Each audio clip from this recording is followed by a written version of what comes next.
you know Steve Carroll, coach for the Seattle Seahawks? Oh yeah. I want more coaches like him. I've liked him for not liked him, but I like I like his personality. I would like to play hockey, or I would like a hockey coach to be like him. And I like all football coaches to be like him. So my friend Luke Wilson that played for him, won a Super Bowl with him, played for him. He said, great guy. But Dalton this morning said, he was telling me a story about him, and I was laughing. I said, how do you like the energy of this guy? And he goes, oh no. He goes, like, uncle, like that's the way all coaches should be. Like, what's wrong with a dose of positive? So he sits there on the sidelines, and you see him, his hands are on his knees like this, chewing his gum, like into it. Something good. He's like happy. He goes and high fives a guy, hugs a guy, and he's like grabs him. And he's like, encouraging. And when something goes wrong, he pats him on the back. Now there's X's and O's that you have to execute and stuff like that. But I love his coaching style. So he's someone that I just wanted to bring up. Like, if you can coach and keep that positive, like the energy trickles down. Right? If you have that good energy, as a player, that's what I wanted to play for. Someone that's, wasn't afraid to say that was a great job, do it again. Mm-hmm. Or when you did it bad, kick you in the ass a little bit, but say, you know what, you can do better. Let's go. Yeah. It's a tough thing. You don't see that a lot with coaches. For me, I mean, we've talked about this a bunch of times too.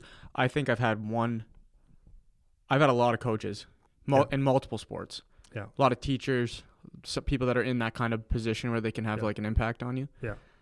I've had one coach in hockey that sticks out to me as being like a good coach. Yeah. Like X and O's coach or a good human being? Or both? Well, I don't know. Like, I didn't know them personally enough to say whether they were a great human being or not. But human being on the bench. Right. Yeah. Good on the bench. Like, good for the players. Like, actually wants guys to succeed. Like, whatever. I had one. Yeah. Of all my coaches, I've been played hockey when I started when I was 2. Yeah. Right. Young. Yeah.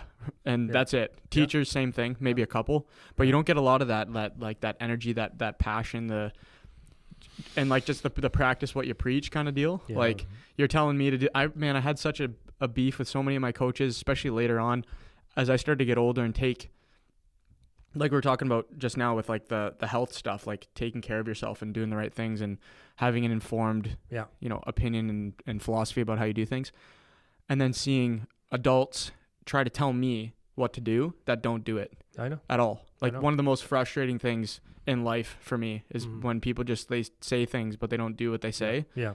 It's like, and I would rather you just don't say anything, Yeah.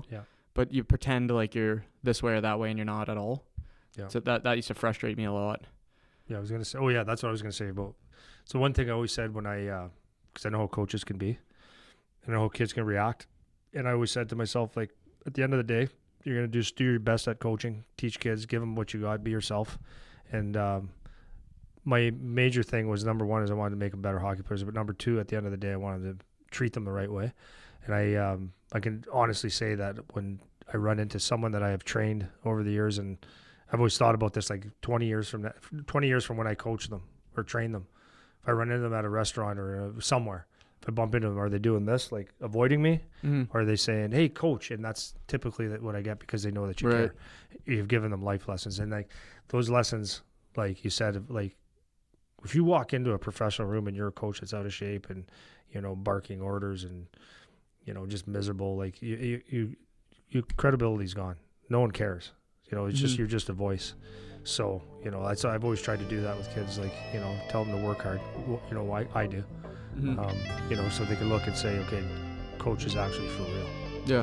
Not just talk is cheap. So.